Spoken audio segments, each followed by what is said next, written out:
오늘은 이제 부활주일이고요. 부활주일에 주시는 하나님의 메시지를 우리가 살펴보고자 합니다.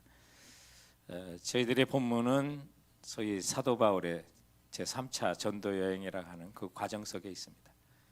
지도에 보시면 우리 사도 바울의 제3차 전도 여행은 사도행전 18장 23절에 이제 수리아 안디옥에서 떠나서 또 루스드라 이고니온 이 지역을 통과해서 또 고린도까지 이렇게 해서 고린도를 반환점으로 해서 돌아가서 사도행전 21장 17절에 예루살렘에 도착하면서 마치는 그런 과정이고, 오늘 저희들의 본문인 20장은 바로 그 중간에 있는 그런 내용이라고 할 수 있습니다. 지도에 보시는 것처럼 사도 바울의 전도여행의 특징은 1차 전도여행에 교회를 개척하고 또 2차 전도여행에 또 그 개척한 교회들 다시 신방하고 또 교회를 견고히 세웠던 그런 지역을 재차 방문하면서 교회 복음이 더 흥화하여 세력을 얻도록 격려하는 그런 과정인 것을 보게 됩니다. 이런 가운데 사도들의 주된 복음의 메시지는 당시에 바로 부활하신 예수 그리스도에 대한 증거가 그 핵심이었습니다. 오늘날 같이 많은 성도들이 20년, 30년 예수 믿은 사람들, 또 바울 서신이나 여러 서신설이 없던 그때 사도들의 주된 복음의 메시지, 그리고 전도의 메시지, 설교의 메시지는 예수님께서 우리의 죄를 위하여 죽으셨다는 것과 또 장사한 지 사흘 만에 부활하셨다는 메시지가 그 중심을 이루었습니다. 그런데 오늘 본문에 보면 6절에 보면 사도 바울이 빌립보라는 곳에서 드로아의 환상을 보고 마게도냐로 건너갔던 반대 방향으로 빌립보에서 드로아에 오셔서 7일간 사역을 하시고 그 후에 첫째 날 되는 그런 이제 안식 후 첫날인 오늘의 주일에 일어난 사건을 기록하고 있습니다. 거기에 보면 유도라고 하는 사람이 바로 그 말씀을 듣다가 이제 3층에서 떨어져 죽게 된 것입니다. 부활의 메시지를 주로 전하는 그 당시에 그 메시지를 듣던 자가 3층에서 창가에 걸터 앉아 있다가 깊게 졸다가 떨어져 죽은 것입니다. 이런 가운데 바울은 그곳에서 내려가 그에게 그만 하나님께 죽은 그를 주님께 올려드리며 기도하는 가운데 그가 다시 살아나게 되었고, 그 사건을 통해서 사람들은 그를 데리고 여러 곳을 가면서 위로를 얻었다라고 그러는데, 그 유도거의 부활이 바로 예수 그리스도의 부활의 확신의 증거가 되었고, 수많은 예수 그리스도를 영접하고 주인으로 모시는 수많은 사건이 있었던 것을 바로 말씀하고 있습니다. 오늘은 저희들이 이 유도거가 살아나는 그 현장과 또 부활주일에 주시는 말씀을 통해서 우리가 부활의 증인으로 어떻게 살아야 되는지, 또 성경의 부활의 증인들은 어떻게 살았는지 그 모습들을 살펴보고자 하는 것입니다. 오늘 본문 말씀을 통해서 부활의 증인들의 그 모습 속에 우리가 먼저 기억할 것은 그들은 다 실명으로 확인된 증인들이라는 것입니다. 다시 죽음에서 다시 살아난 많은 사람들이 있습니다. 그런데 그들을 찾아가서 만날 수 있는 역사 속에 실제적으로 있었던 사람입니다. 우리가 예수 그리스도께서 나를 위해 죽으시고 부활하신 것은 어떤 영적인 확신만, 이성적인 확신이 없이 영적인 어떤 확신만 갖고 믿는 것은 결코 아닙니다. 우리의 이성을 갖고도 얼마든지 찾아가서 확인할 수 있는 역사적이고 실제적인 사건들을 성경은 기록하고 있다는 것입니다. 오늘 본문 9절 이하에 보면 유도거라 하는 청년이 창에 걸터 앉아 있다가 깊이 졸더니 바울이 강론하기를 더 오래 하며 졸음을 이기지 못하여 3층에서 떨어지거늘 일으켜보니 죽었는지라. 바울이 내려가서 그 위에 엎드려 그 몸을 안고 말하되 떠들지 말라, 생명이 그에게 있다 하고 올라가 떡을 떼어 먹고 오랫동안 곧 날이 새기까지 이야기하고 떠나니라 라고 말합니다. 여기 성경에 유도거 드로아에서 유도거가 죽었다라고 분명히 적고 있습니다. 그가 잠시 기절한 걸까요? 그렇지 않습니다. 오늘 이 사도행전을 기록한 사람이 누굽니까? 누가입니다. 누가는 의사였습니다. 의사의 판단에 죽은 것이 분명했기 때문에 오늘 말씀 속에 그가 죽었다라고 구절은 분명히 기록한 것입니다. 의사의 선언이었던 것입니다. 이성적으로 얼마든지 죽었다고 인정할 수 있는 그런 상황이 된 것입니다. 그런데 하나님께서 그 죽은 유두고를 살려주신 것입니다. 유두고가 떨어져 죽자마자 사도 바울은 설교를 중단하고 내려갔습니다. 그리고 유두고 위에 엎드렸습니다. 그를 품에 안았습니다. 마치 구약의 위대한 선지자 엘리야가 사람을 살린 것처럼, 또 엘리사가 열왕기하 4장 33절 44절에 그를 살리는 것처럼 엘리사가 여호와께 기도하고 아이의 위에 올라 엎드려 자기 입을 그 입에, 자기 눈을 그 눈에, 자기 손을 그 손에 대고 그 몸에 엎드리니 아이의 살이 차차 따뜻해지더라 라고 말씀하고 있습니다. 이처럼 바울도 엘리야처럼 엘리사처럼 유도고를 품에 안았습니다. 그 품에 안았다는 것은 사랑과 자비의 표시인 것입니다. 언젠가 우리가 어떤 형태로 죽든 또 우리의 유해가 어떤 식으로 남아있든 하나님은 재림하신 우리 주 예수 그리스도는 따뜻한 손길로 자비로 사랑으로 우리를 덮으실 것입니다. 그때 우리는 이와 같이 살아나게 될 것을 믿으시기 바랍니다. 이런 예표로서 사도 바울은 유두고를 품에 안고 하나님께 간구했을 때 그가 살아나는 것을 보게 됩니다. 오늘 본문에는 그가 바로 드로아에 사는 유두고라고 분명히 기록하고 있습니다. 성경에 보면 수많은 사람들의 이름이 나옵니다. 죽었다가 살아난 사람들이 기록되어 있습니다. 예수님 외에도 죽었다가 살아난 많은 사람들이 등장하죠. 사르밧의 과부의 아들이 있었습니다. 수넴 여인의 아들이 있었고 나인성 과부의 아들이 있었고 그가 누구인지 세상 가운데 알려졌습니다. 야이로의 딸이 있었고 나사로가 있었고 다비다가 있었고 그리고 오늘 본문에는 유두고가 나옵니다. 모두 어디에 누구인지를 확인할 수 있는 명단들이 거기 기록되어 있는 것입니다. 하지만 이들은 예수님과 달리 다시 살아났으나 후에는 다시 육신의 죽음을 맞이했던 사람입니다. 심지어 예수님이 죽었다가 살린 사람 중에 바로 나사로까지도 예수님이 살리셨지만 그 또한 다시 죽은 것입니다. 우리는 여기서 한 가지 질문을 갖습니다. 그러면 예수님 다시 죽을 걸 왜 살리셨을까? 여러분 생각해 보셨습니까? 그러면 나사로가 이 땅에 죽지 않고 예수님께서 명령하셔서 나사로야 이 땅에서 살라, 영원히 살라 했다면 여러분 그게 축복일까요? 이 세상 사람들이 그토록 꿈꾸는 이 세상에서 영원히 사는 것을 정말 현실로 그대로 이루어진다면 여러분 그게 축복일까요? 결코 아닙니다. 지금 우리가 살고 있는 이 땅은 하나님께서 처음 지으시고 보기 좋았더라 하는 그 땅이 결코 아닙니다. 노아 홍수로 말미암아 심판받은 땅인 것입니다. 그럼 영원한 하나님 나라를, 그 나라 영광이 가득한 그 나라, 우리가 그곳에 가서 살아야 되는 것, 그것이 바로 축복이라는 사실을 기억하셔야만 하는 것입니다. 그래서 예수님은 나사로를 다시 죽을 거지만, 그러나 예수님께서 나사로를 살려주셨지만, 그리고 그 죽은 자가 다시 살아나는 것, 다시 죽을 나사로를 살리신 그 이유를 예수님께서는 요한복음 11장에 나사로를 살리신 이유에 분명히 말씀하셨습니다.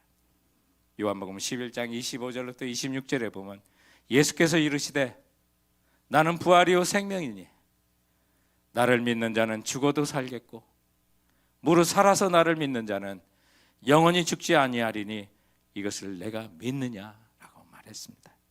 이것을 믿도록 하기 위하여 실제 존재했던 인물들이 죽었다가 살아나고 영원히 살 것은 아니지만 그들을 죽음 속에 일시적으로 다시 살려주신 것입니다.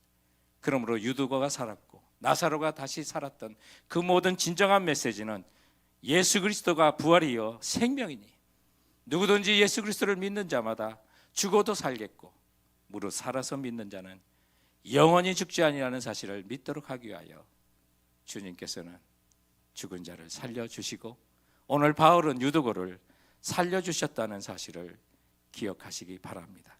사랑하는 성도 여러분, 언젠가 주님의 재림하시는 그 순간 모든 주 안에서 죽은 자들이 예수님의 사랑과 자비의 덮음으로 말미암아 우리 모두가 살아날 것을 확신하는 우리 모두가 되기를 주님의 이름으로 축원드립니다. 오늘 말씀을 통해서 부활의 증인들을 통해서 또한 우리가 생각하는 두 번째 교훈이 있다면 그것은 한결같이 목숨을 내어드린 증인들이었다는 것입니다. 예수 그리스도의 부활을 본 자마다 그리고 죽었다가 살아난 것을 정말 실제적으로 느낀 자마다 여러분 핍박을 두려워하지 않는 한결같이 목숨을 내어드린 증인들이 되었다는 사실입니다. 오늘 이 현장에 있었던 유두거의 부활의 현장에 있었던 바울조차 그리고 그 현장에 있었던 바울과 함께했던 수많은 일행조차 죽음을 두려워하지 않는 핍박 속에서도 예수 그리스도의 부활을 증거하는 증인들이 되었다는 사실 기억하십시오. 오늘 12절에 보면 사람이 살아난 청년들을 데리고 가서 적지 않게 위로를 받았더라라고 말하는데 오늘 그들의 전도와 복음 증거가 열매를 맺었다는 뜻이기도 합니다. 가는 곳마다 죽었다가 살아난 자가 가서 간증도 하고 그 현장에 또 그 증인을 보면서 수많은 사람이 주님 앞에 돌아오며 큰 위로를 받았던 것을 말씀하고 있는 것입니다. 그들이 초대교회 변화시킨 수많은 초대교회 전도자들은 핍박에도 두려워하지 않고 복음을 전한 자들이었습니다. 왜냐하면 그들은 실제적으로 예수님의 부활하시고 승천하신을 본 사람들이 많았기 때문입니다. 예수님께서 장사한 지 사흘 만에 처음 부활하셨을 때 그 무덤에 갔다 처음으로 목격한 사람 막달라 마리아를 비롯한 여인들이었고요. 그 후에 예수님의 부활의 모습을 수많은 사람에게 보여주셨습니다. 베드로에게, 예수님의 12 제자들에게, 500여 형제들에게, 그리고 마지막으로 사도 바울에게까지 다 나타나셔서 예수님의 살아계심을 수많은 사람에게 보여주셨습니다. 예수님의 살아계심을 부인했던, 의심했던 도마에게, 그리고 예수님의 동생 야고보를 포함한 수많은 사람들이 부활하신 예수님을 보고 만진 증인들이었고 그 모든 사람들이 한결같이 목숨을 내어드린 예수 그리스도의 부활의 증인들이 되었던 것입니다. 저희들은 수많은 세상의 사건 가운데 2010년에 여름에 있었던 칠레 광부들의 매몰 사건을 우리는 생각할 수가 있습니다. 이 사건은 매스컴을 통해서 전 세계에 알려지는 아주 유명한 이야기죠. 칠레 산호제라고 하는 그 광산에 통로가 막혀 34명의 매몰자들이 탄광 지하 700m 아래에 갇힌 사건이었습니다. 그들이 69일이나 되는 기나긴 시간 동안 33분의 광부들은 생존을 위해 투쟁을 했고요. 결국 모두 살아서 돌아왔습니다.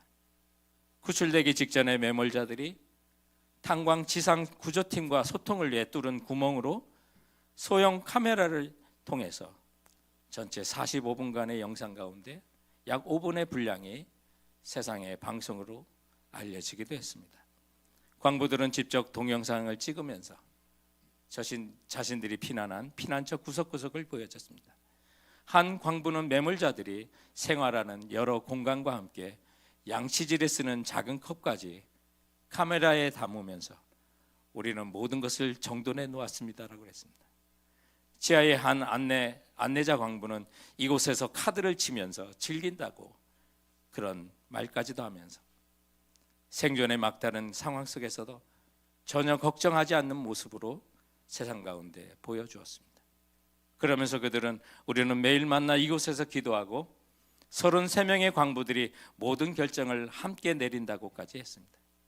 견뎌내기 어려운 악몽의 한계 상황에서 안정과 여유를 보이는 것에 대해 전 세계는 놀랐습니다. 그런데 그들이 살아 돌아온 후에 그렇게 추앙으로 대접받던 그들의 69일에 대한 구체적인 증언들이 흘러나오기 시작했습니다. 영국 가디언지는 33명의 매몰 광부의 리더였던 루이스 우르수아와 리처드 비아롤레의 이름을 빌려서 다음과 같이 보도했습니다. 칠레 정부가 이들을 단합의 상징으로 추앙하도록 만들었지만 진실은 그렇게 단순하지 않았습니다. 광부들은 죽음을 기다리며 절망했고, 잦은 말다툼이 있었고, 불평이 있었고, 식인의 두려움과 싸워야 했다고 증언했습니다. 말하자면 그들은 살아 돌아왔고 영웅으로 추앙되었지만 일종의 영웅으로 만들려는 칠레 정부의 지어낸 거짓으로 세상 가운데 드러낸 것입니다. 이처럼 33명이 단합했지만, 그러나 그 이야기는 어느 순간에야 결국 세상에 들통나고 말았던 것입니다. 우리가 주목하고자 하는 이야기는 바로 이것입니다. 2000년이 지난 지금까지 예수 그리스도의 이야기는 그 사건을 목격한 수많은 사람들의 증언이가 틀렸다거나 지어낸 이야기라고 보도된 적이 없다는 것입니다. 오히려 그들은 예수 그리스도의 부활을 본 사람들이 한결같이 목숨을 내어드리는 증인이 되었다는 사실을 우리가 기억해야만 합니다. 프랑스의 철학자인 블레이즈 파스칼은 이렇게 말했습니다. 나는 자기 목을 내어놓는 증인들의 말을 기꺼이 믿는다고요. 자신의 목숨을 잃을 수 있다는 것을 감수하면서까지 거짓말을 하는 사람이 있을까요? 아마도 미련한 사람이 아닌 이상 그렇게 말하지 못할 것입니다. 거짓말을 하는 증인들은 가끔 있습니다. 종종 자신의 이익을 얻기 때문에 거짓 증거를 하는 경우가 있죠.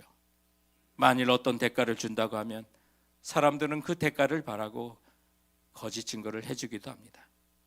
근데 반대로 대가도 없이 자신들의 불이익을 느낀다고 해도 거짓말을 할 사람이 있을까요? 이런 생각을 해봅니다. 제자들이나 초대 기독교 교인들이 거짓말을 해서 얻은 이익은 어디에 있었을까요? 그들이 돈을 벌었나요?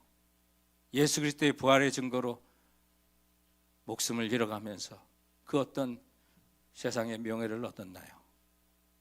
그 어떤 부를 얻었나요? 아니요, 오히려 반대였습니다. 세베대의 아들 야고보는 참수행에 처했고요, 빌립은 매를 맞고 투옥되어 십자가에서 죽었습니다. 마태는 반은 도끼고 그 반대편 반은 칼인 민일이라고 하는 창으로 잔인하게 살해를 당해 돌아가셨습니다. 안드레와 베드로와 그리고 바돌로메는 십자가형으로 목숨을 잃었습니다. 마가는 몸이 갈기갈기 찢겨 죽음을 맞이했습니다. 사도 요한은 어떤가요? 그는 밤모섬에 유배되어 자신의 삶을 마감하지 않았습니까? 만일 사실이 아닌데도 거짓말을 그렇게 말하면서 자신의 삶을 내팽개치거나 포기하는 얼간이를 여러분 보신 적 있습니까? 성도 여러분, 예수 부활을 확신한 증인들마다 한결같이 고난을 받으며 세상 것들을 배설물로 여기고 예수 그리스도와 함께 부활의 날을 소망하며 그 고난을 견뎌내고 주님과 함께 의로운 삶을 예수의 증인되어 살았다는 사실을 기억하시기 바랍니다. 여러분은 예수 그리스도의 우리를 위한 십자가의 죽으심과 그리고 장사한 지 사흘 만에 부활하심을 믿으십니까? 그 부활을 믿으신다면, 그리고 예수의 부활을 확신하신다면, 그러면 여러분은 어떻게 사시겠습니까? 오늘 조용히 눈을 감고 주께서 오늘 우리에게 주시는 그 메시지를 기억하고 예수의 부활을 믿고 확신하는 나의 삶은 어떠해야 하는지를 잠시 생각해 보시고 예수의 부활의 증인되어 나는 어떻게 살 것인가 결단하는 기도의 시간을 좀 가지시기 바랍니다. 그러나 무엇이든지 내게 유익하던 것을 내가 그리스도를 위하여 다 해로 여길 뿐더러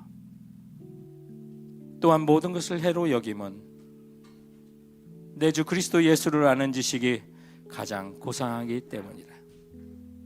내가 그를 위하여 모든 것을 잃어버리고 배설물로 여김은 그리스도를 얻고 그 안에서 발견되려 함이니 내가 가진 의는 율법에서 난 것이 아니요 오직 그리스도를 믿음으로 말미암은 것이니 곧 믿음으로 하나님께로부터 난 의라. 내가 그리스도와 그 부활의 권능과 그 고난에 참여함을 알고자 하여 그의 죽으심을 본받아 어떻게 해서든지 죽은 자 가운데서 부활에 이르려 하노니 내가 이미 얻었다함도 아니요 온전히 이루었다함도 아니라 오직 내가 그리스도 예수께 잡힌 바 된 그것을 잡으려고 달려가노라. 형제들아, 나는 아직 내가 잡은 줄로 여기지 아니하고 오직 한 일, 즉 뒤에 있는 것을 잊어버리고 앞에 있는 것을 잡으려고 표대를 향하여 그리스도 예수 안에서 하나님이 위에서 부르신 부름의 상을 위하여 달려가노라.